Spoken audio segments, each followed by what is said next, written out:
Mais vous ne pouvez pas déclarer la guerre à quelqu'un, puis après dire « Ah, mais vous nous répondez trop fort ». Moi, je soutiens le peuple de Gaza, je ne soutiens pas dans le peuple de Gaza ceux qui se réclament de l'idéologie du Hamas et du Hezbollah.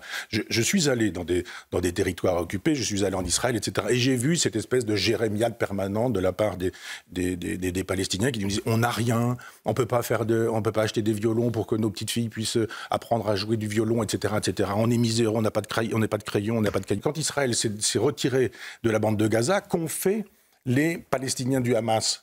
Ils ont fait une économie de guerre. Cet argent n'est pas allé au petit peuple gazaoui.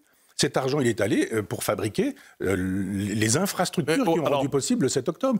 Ah ben, il y a un moment donné où, quand vous déclarez la guerre, il ne faut pas demander, quand vous l'avez déclarée, que la guerre doive se passer comme ceci. Mais ce n'est pas au Hamas de décider de ce que doit faire Israël. On lui a déclaré la guerre à l'État d'Israël et l'Israël répond. Ça n'est pas à ceux qui ont déclaré la guerre de dire que cette guerre devrait se mener comme ceci ou comme cela. Ce n'est pas au Hamas de dire aux Israéliens « c'est trop fort, il ne faudrait pas, vous devriez ceci, vous devriez cela, etc. » Si effectivement vous avez des gens, non pas les Palestiniens, mais des gens qui au Hamas ont décidé que leur objectif c'était la destruction de l'État d'Israël, qu'est-ce que vous voulez faire avec